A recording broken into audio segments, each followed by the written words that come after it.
Nah, ada beberapa yang bisa kita lihat di dalamnya, ada cmd line mengenai command line argument, terus ada symbolic link terhadap current working directory, terus ada environment, ada exe, ada file descriptor, memory mapping, terus ada proses virtual memory, mounts, dan root. Jadi seluruh informasi mengenai proses tersebut bisa kita lihat dalam proc, lalu masuk ke dalam PID-nya atau proses ID-nya.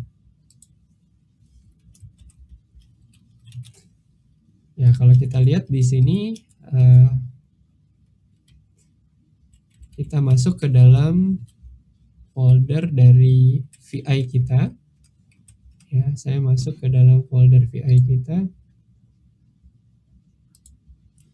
Jadi masuk ke cd proc 1500079 ya. Setelah kita masuk di sini ada beberapa, ada exe, ada cmd line ya, terus ada environment, ada exe, ada file descriptor, ada maps, ada memory, ada mounts, dan ada root ya. Jadi ini beberapa informasi-informasi yang bisa kita dapatkan pada folder proc kita. Jadi ketika kita punya proses, kita bisa lihat lebih dalam lagi ke dalam folder proc kita. Namun kalau mau lihat prosesnya sedang jalan atau tidak, bisa dengan bisa dengan top ataupun PS saja. Tapi kalau kita mau lihat ke dalamnya, IO-nya apa saja, soket yang dipakai apa, file descriptor-nya apa saja, bisa masuk ke dalam folder proc.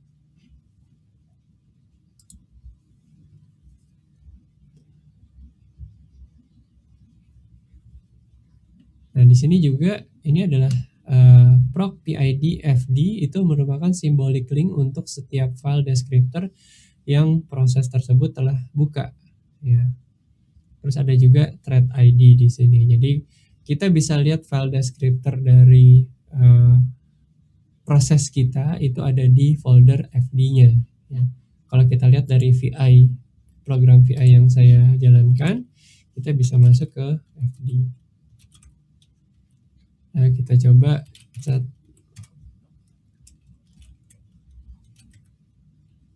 Oke, ini kalau kita lihat itu adalah sebuah symbolic links ya.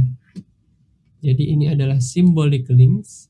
Kita lihat L symbolic link semua ke PTS 7 ya. PTS 7 itu yang mana sih? Misalnya yang ini ya. Jadi ini kan PTS itu adalah kayak konsolnya atau session saya gitu. PTS 7. Jadi dia symbolic link ke sana. Jadi yang di open filenya itu adalah PTS ya, PTS atau terminal atau teletype biasanya orang menyebutnya. Ya, terus di sini juga symbolic link juga di sini. Ya, 0, 1, 2 itu semua symbolic link ke teletype. Teletype itu adalah yang ini ya. Ketika saya mengetikkan sesuatu di dalam sini, ini adalah teletype. Terus ada juga yang satunya lagi, kan ada dua folder VI ya. Nanti kita akan coba lihat. Terus di sini juga ada symbolic link ke dalam .txt swap ya. Kenapa dalam swap? Karena saya belum menyimpan file tersebut, tapi si program sudah mengancang-ancang untuk menyimpannya terhadap file sementara terlebih dahulu ya. Makanya di sini ada open file descriptor itu dengan bentuk symbolic link ke dalam .txt ya. Jadi dia menyimpan sementara terlebih dahulu walaupun saya belum mengetikkan save di sana. Ya. Oke, kita coba lihat ini kan program VI yang pertama 1500579. Saya coba lihat lagi. Kan ada yang kedua 1500621 ya. Nah, kalau kita lihat yang kedua, FD, kita lihat yang kedua di sini ls min l. Oke, kita lihat dia ada di dev pts 9. Karena symbolic linknya di sini yang di open oleh file descriptornya si proses ini adalah konsol yang lain atau teletype yang lain ya. Jadi mudah-mudahan bisa dipahami ya, ketika dia membuka file descriptor yang ada di sini, program VI yang satu ini, dia mengambilnya di teletype ke-7 atau PTS yang 7 di sini. Ya, karena saya punya konsol yang berbeda, ya, untuk program yang satunya lagi kan saya ada dua program VI, yang ini dan yang ini. Dan yang satunya lagi tersebut dia dimasukkan ke dalam dev PTS 9 atau teletype yang lain. Jadi si program itu membacanya dengan cara mengopen file descriptor yang ada di PTS 9 ini ya. Dan program yang atas dia akan membaca dari PTS 7 ya, dari yang sini. Kalau kita lihat di sini ya, kita bisa keluar ya. Kita coba ketikkan teletype. Teletype saya di sini untuk ngetik dan konsol itu adalah dev PTS 9. Sedangkan yang di sini kalau saya keluarkan PTY, dia ada di dev PTS 7.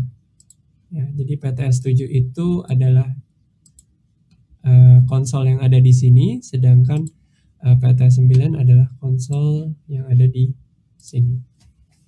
Oke, jadi mudah-mudahan bisa dimengerti ketika file descriptor tersebut bukan harus dalam suatu file ya, tapi universality of I/O-nya di sini adalah dia mencoba untuk merepresentasikan, walau itu teletype, dia representasikan dalam bentuk symbolic link 012 di dalam folder file descriptor tadi ya, di dalam suatu file, di dalam representasi prosesnya.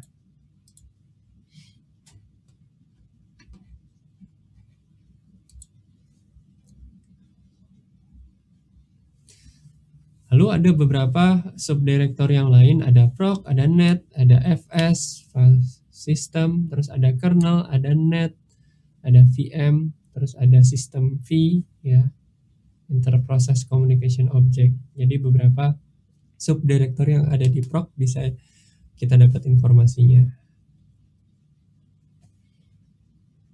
Ya, di sini ada proc hierarkinya, mulai dari net, ada sys, ada fs, ada kernel, ada net. Net biasanya berhubungan dengan networking ya.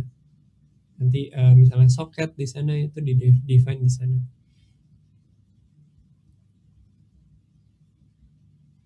Oke, kita juga bisa masuk ke dalam sysinfo ya, di dalam folder TLPI disk ya, di dalam folder source code buku referensi.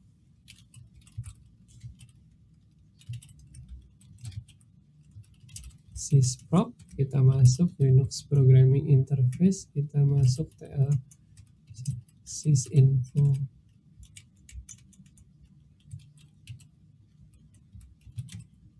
Nah, di sini kita bisa lihat misalnya proc fx PID max ya. PID max yang dibolehkan di komputer ini adalah 494.304 misalnya.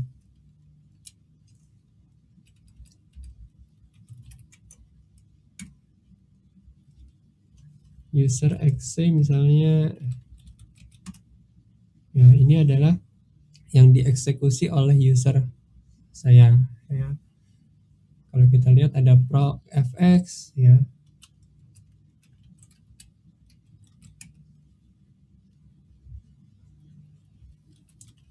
proc fs user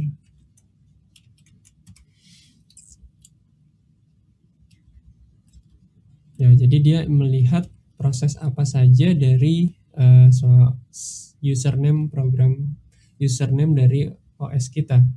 Tadi kalau kita lihat, karena saya di sini pakai usernya rpita, saya definisikan rpita. Tapi kalau misalnya kalian di tempat kalian pakai root, ya coba define root ya, proses apa.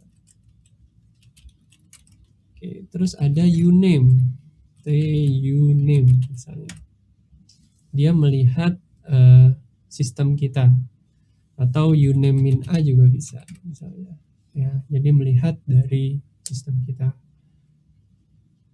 mesinnya dan juga nama sistem name-nya.